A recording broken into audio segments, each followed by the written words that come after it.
great show for you today. On today's show, we are discussing the very important topic of love and respect in your marriage and in your families. And Kendal and I are excited to have our guest, Dr. Emerson Eggerichs. Dr. Eggerichs, great to have you here with us. Well, thank you so much for joining us. Thank you. For those of you who may not know, Dr. Eggerichs is a New York Times bestselling author of the book Love and Respect, Platinum Book Award winner, which means that's the book of the year. Over 1.6 million copies sold. So needless to say, we have an expert on relationships in the house, and we're here to have the opportunity to discuss with him this very important topic of love and respect. Common words, but really uncommon traits in relationships. Tell us what it is about this topic that has struck a chord with so many people.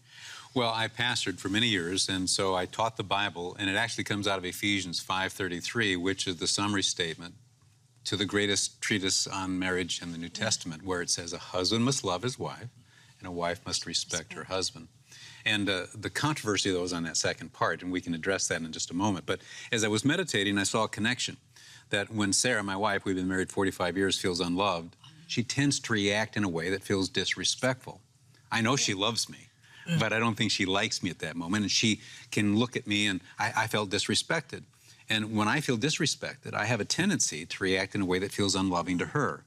And though we both need love and respect equally, we've asked 7,000 people this question. When you're in a conflict with your spouse, do you feel unloved at that moment or disrespected? And 83% of the men, Matt, say they feel disrespected because we know she loves us. We just don't think she likes us. Well, and that's a very, simple and profound statement that, I think a lot of couples would describe marriage relationships to evolve to that point. Oh, I know she loves me. She's loved me for years, but I don't think she's liked me for a long time.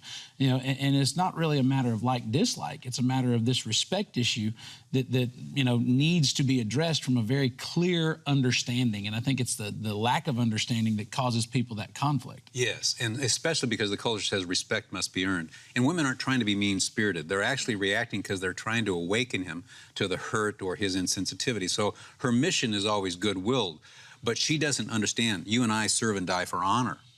And when we feel dishonored, we are very vulnerable to that. So this dislike, here I would die for you if you don't kill me first. I would die for you. I'm an honorable man. I'm not as sensitive or loving as you, but somehow I get this feeling that you really kind of don't respect who I am as a person. And of course, then we react to that by shutting down. 85% of those who stonewall is the man. Yes, exactly. And so now we get on what I call the crazy cycle. Without love, she reacts without respect. Without respect, he reacts without love, and this starts spinning among couples of goodwill. You don't have to be an ill-willed person. You can be filled with goodwill. In fact, she's not trying to be disrespectful. She's actually trying to do the loving thing as she comes. He's not trying to be unloving. He's actually doing the honorable thing by preventing this thing from escalating out of control. I'll just withdraw. It's kind of like two people from different countries having different languages, and I come from a Hispanic family.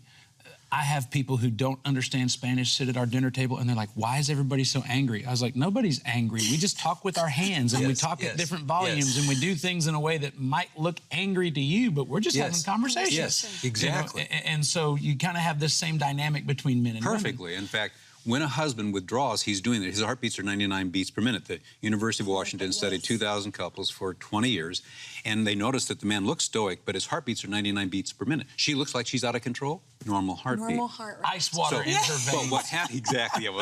But what happens is we're doing the honorable thing that feels unloving to her. Our language is, I'm doing the honorable, respectful thing by withdrawing. She feels unloved. She's moving toward, talk to me right now, which feels disrespectful to us, but in her world, that's what you do when you love someone because we need to resolve this. Make sense? Makes Absolutely. Sense, totally. And I love how you said in your book, like, we wear pink sunglasses and they wear blue, and the same thing with hearing aids, blue and pink. And We've been having this pink and blue conversation for weeks. Also, you're wearing blue up to this hearing conversation. aids. This is what I'm trying to tell you. I'm not telling you to put on the pink hearing aids, but you're just not understanding what I'm trying to tell you. Exactly. Well, I use this illustration. She says, I have nothing to wear. What she means is she has nothing new. He says, I have nothing to wear. He means he has nothing clean. And what I love about that, exact same words. I have nothing to wear. I have nothing to wear. But we mean something totally different. And that's an innocent illustration. But this is what happens to Sarah and me. Well, it's like, whoa. I always tell people this. I said, I understand very clearly that I'm being told to go change my clothes if I walk out of the closet and Kendal goes, "Are you going to wear that?" You live in my world. I've obviously put it. I've obviously put it on. I'm trying not to be disrespectful and say I don't like what you're wearing. At which point I look at her, I said, I would much prefer that you look at me and go, "That looks terrible. Don't ever wear it again. Please put on something else." I said, because then I would at least never try to put this on again. I said, instead, you know, "Are you going to wear that?" I said, I kind of find that to be a foolish question because I'm obviously already wearing it. You know? There's the illustration. Women are indirect. They are trying to be sensitive. Yeah. But see, and that becomes then this kind of dynamic. Why don't you just tell me? Yeah. And then we think, you really got a hidden message here you're trying to send to me, and you're just not being up in front with me. But to her defense, that's where the sensitivity comes in.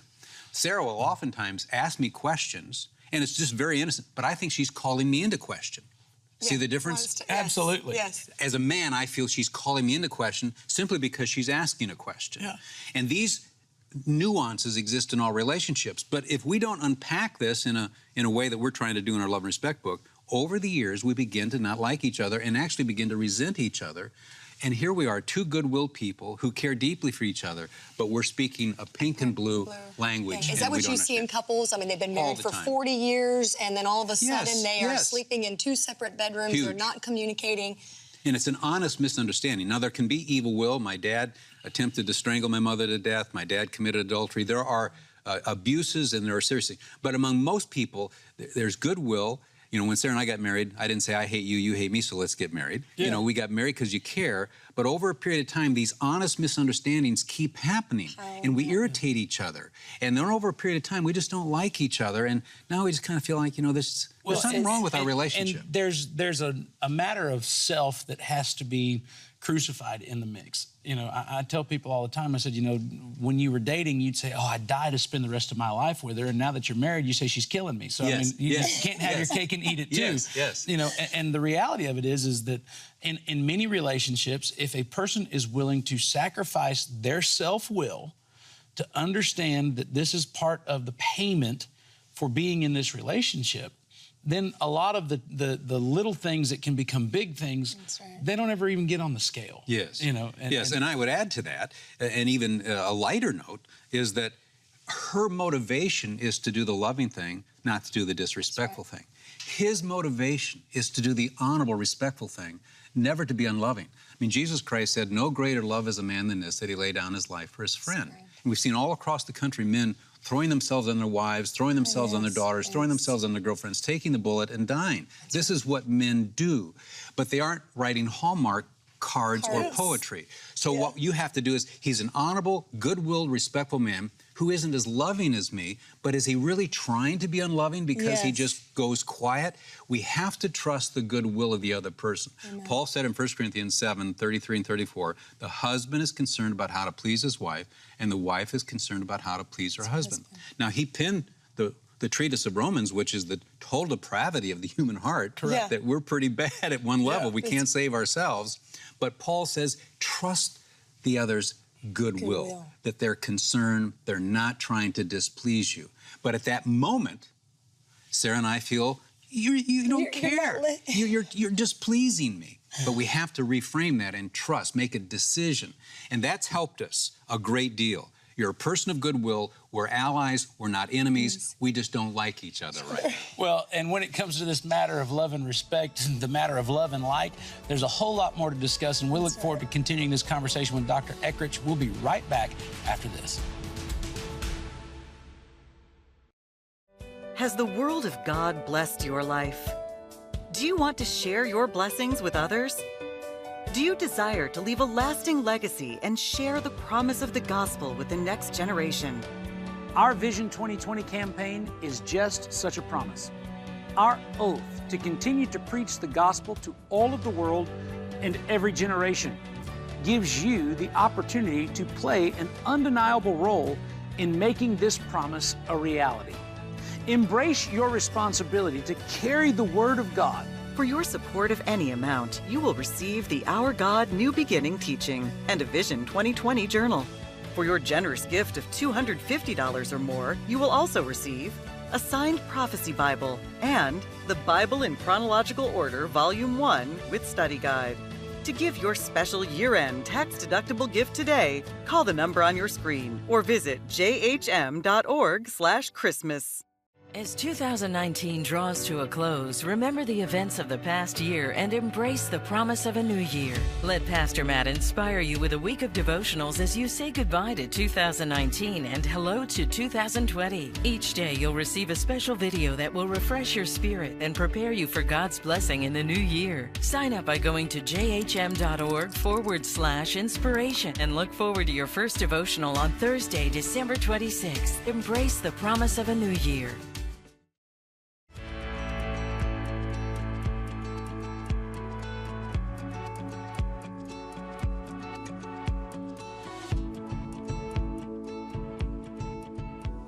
Welcome back to The Difference. Kendal and I are joined by Dr. Emerson Eggerichs, and we're talking about love and respect, the difference in perspective, really, of men and women, and the things that they need personally, and the things that they do to try and obtain, the necessity of love and respect in this relationship. One of the things that I notice, especially now that Kendal and I are getting to where we have a 13-year-old, we're getting ready to have a couple of teenagers in the house. The love and respect dynamic in terms of the way we parent, because there are certain expectations that I have of our two sons that mom doesn't want to fully enforce upon those boys because it might be too hard. And I'm going, no, it's not too hard. I was a boy too. I know exactly what they need. Exactly. And in like manner, there are times that I see Kendal go towards our daughters and say, this is what you need to do. And I'm like, leave my baby girl alone. How do you see these dynamics of love and respect impact not just the marriage relationship, but the parenting relationship and the family dynamic? Oh, excellent question. And I wrote the book, Love and Respect in the Family, because children are called to honor father and mother. We know that. And there's no direct command of Scripture that parents should love their children, but it's inherent. A father has compassion on his children. The father prodigal had compassion. And that, and the loving agape love, I should say. Then you have Titus 2, where the older woman encourages the younger woman to love, which is phileo. She agape loves her children. You say to children, does your mommy love you? Oh, yeah. Does she like you? No, we've been bad. So everybody kind of knows that she loves. I found that intriguing, but then I saw the same kind of dynamic. That in school, the number one problem is with disrespectful students. Teachers don't say these kids are unloving. They're not respectful. They're not regarding what I've told them to do. Parents are the same way. We don't say you're an unloving, you're not being respectful. But we then get this child who says, well, you don't love me. And now we're on the crazy cycle in the family.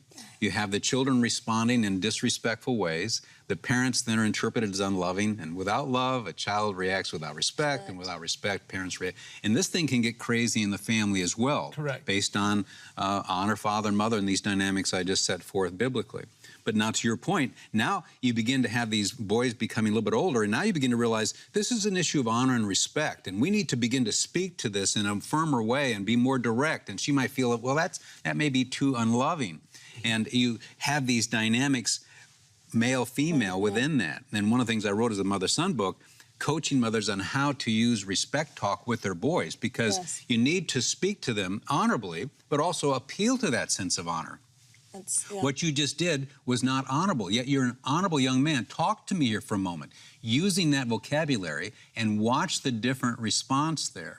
But I think the point you're making, too, is almost calling the man out of it. Oh, hugely so. And that's so true, because we have two sons, and my 9-year-old, when I started doing the respect talk with him, it changed completely. He didn't want me to be cuddling him, I love you, baby, because he would be kind of like, okay, Mom. But once I started saying, you're an honorable, I respect you, you're responsible, you're going to grow up to be just like your daddy, and be the man of the house, it changed him completely, where he just kind of put his shoulders back. That is tremendous, Kendal. And that's been the testimony of thousands of mothers, and you still need to love on him. And in fact, when you give him the honor stuff, then they get affectionate, a little, he'll be more responsive. He's like, give me a kiss and a hug. There you go. There you go. If it's all just that. So we say to mothers, you're not doing it wrong. Mothers move into shame real quickly. You're not doing wrong. You keep being that. But let's add a few vocabulary words, because that will help you connect with him. That will pull him out. But also the appeal is to let the dad particularly be the father who understands, and begin to let father speak to this. One of the concerns mothers have is that my husband's too passive. That's because you keep telling him that what he's doing is wrong. So he just quits trying. He does. Because men do not like to do what they're bad at.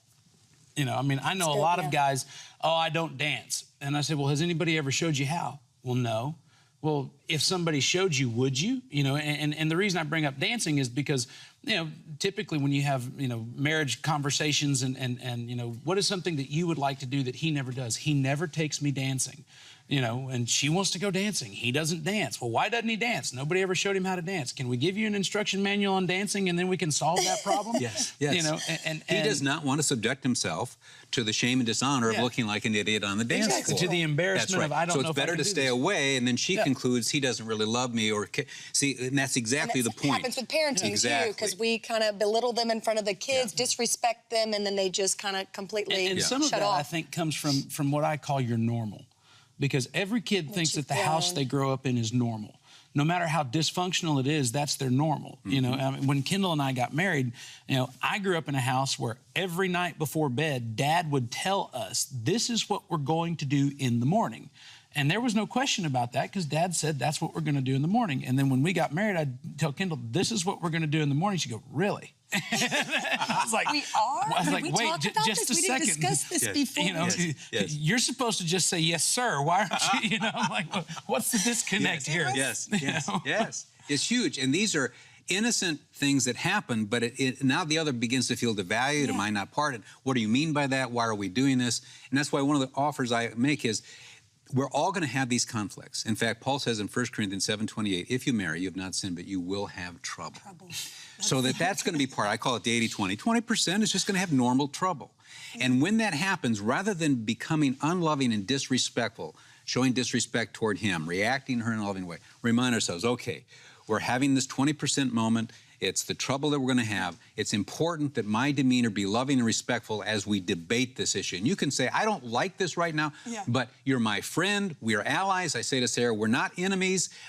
Let's just remind ourselves we have goodwill. I know I'm 100% right, but I know that's really foolish to say that. But, you know, and humor it a little bit. Humor, yes, because it helps to... We say to people, don't be afraid of doing that.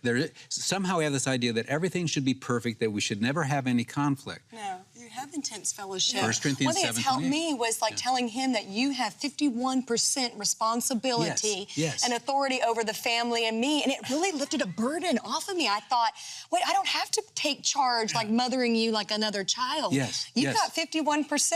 Yes. I'm glad. At which point I said, so then let me have it. Then it's like, okay, I'm submitting. If that's what the stock report says, then give me the vote. Exactly. That's right. You said that. Proclaim that. Tell your husband. Tell it, yes. That frees up the debate. Because, and I think also women feel sometimes we're saying that men have 99%. No, that's not the point. But there is, if he's responsible to die for you, then there has to be commensurate authority with that. Leadership 101. If you give someone primary responsibility, you have to give them commensurate authority. And what frustrates men and causes them to shut down is you hold me responsible, but the minute I say, I think we should do this, and you don't agree with it, now you tell me you can't do that because we're equal, and you exercise veto power.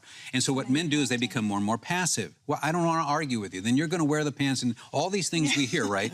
But if you say you have 51% responsibility, I don't know how fully to do this. I don't want to dishonor you. I'm going to debate with you, but please know I'm not trying to wear the pants when I differ with you because you are the one in charge. But I'm going to debate with you. Can we have that as the rule of engagement? And most men that I've met will stay engaged. Hey, we can debate as long as when the debate is over, this is the decision. Yes. Yeah. And as long as we say, okay, if I make a mistake, I'm going to come back and seek your forgiveness because I really was wrong. That we put that as part of it. That will free the woman up. Because otherwise there's this fear that, okay, if I say we can debate all day long, but I'm going to go my way. So now I make 100% of the decisions. And women just lock up on that. So what we have to say to them, honey, I could be wrong on this. And if I am, I'm going to come back and seek your forgiveness. And when it comes to decisions, we want you to decide to stay with us because we're going to be right back with more from Dr. Eggerichs, and we're going to discuss how culture has impacted the relationship of man and wife, parents and children, because many of you are watching and you're wondering, how can I make a change? We're going to discuss that when we come back. Don't go away. You're watching The Difference.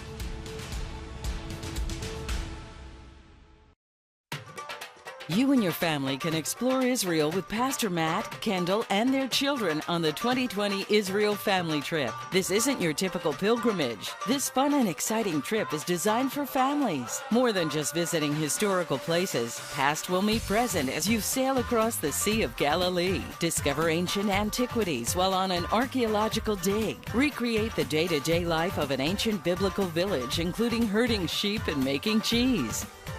Float on the Dead Sea and swim in the Mediterranean. Take communion at the Garden Tomb and be baptized in the Jordan River. Whether you're riding ATVs across the desert or taking part in a camel caravan, this is the perfect way to bring the Bible to life for you and your family. Space is limited, so call or go to jhm.org for more information and reserve your spot on this one-of-a-kind tour today.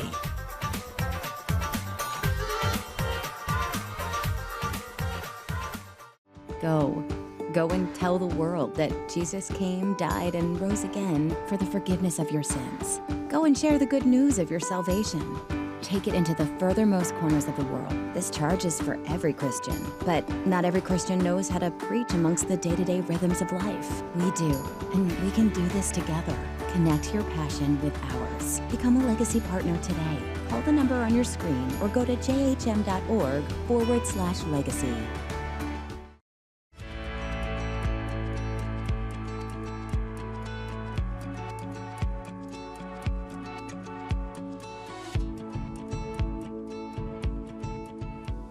Welcome back. We've been having a conversation with Dr. Emerson Eggerichs about love and respect and the different dynamics that it plays in the family relationship and the marriage relationship. Right. Dr. Eggerichs, I'm so glad that we started with you telling us that the foundation for this was the book of Ephesians. Mm-hmm. One of the things that I talk to people about who might not have a church relationship or really a connection with Scripture, they have bought into the concept that the Bible is an archaic book that really suppresses women. The reality of the time was that the Apostle Paul was really liberal in his relationship between men and women because he treated women as equals. Yes. He didn't treat them as property, as it was the order of the day. Yes. You know, in the first century in the Middle East, women were not equals. Mm-hmm. They were property. You could buy and sell them. You could send them home with the very simple statement of, I divorce you, go back to your father. I mean, there were so many different cultural things that when you read Paul telling a man, love your wife, lay your life down for her, he was really on the cutting edge of liberal for the day. Now we live in a time where the dynamic has almost gone 180 degrees opposite. And when you start to talk to people about the biblical values of marriage relationships, they start to put it into the scales of their reality and they say, it'll just never work. What do you say to people that kind of have that hopeless sense? Well, I think the beautiful thing, because we're research-oriented as well, the University of Washington studied those 2,000 couples for 20 years, and they said, we now know the two key ingredients for successful relationships, love and respect. And it becomes very gender-specific, that women lean toward the love side, men lean toward the respect side. So God said that 2,000 years ago. And I think everyone instinctively knows if you have love and respect in your relationship, it's going to succeed. So it really raises the question, how do we apply that? It's not that that text is antiquated, that it's somehow rooted in some male chauvinism. It really has a ring of truth. The challenge, of course, is women don't feel respect for their husbands. They don't think he earned it. They don't think he deserves it. And they feel that they're going to be a doormat or they're somehow going to be belittled in that.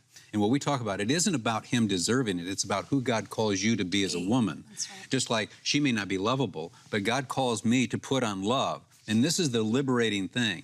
Each of us has to come to a point where we make a decision. This is who I'm going to be, whether you are who you're supposed to be. That's right. And there is such power in that, it's incredible.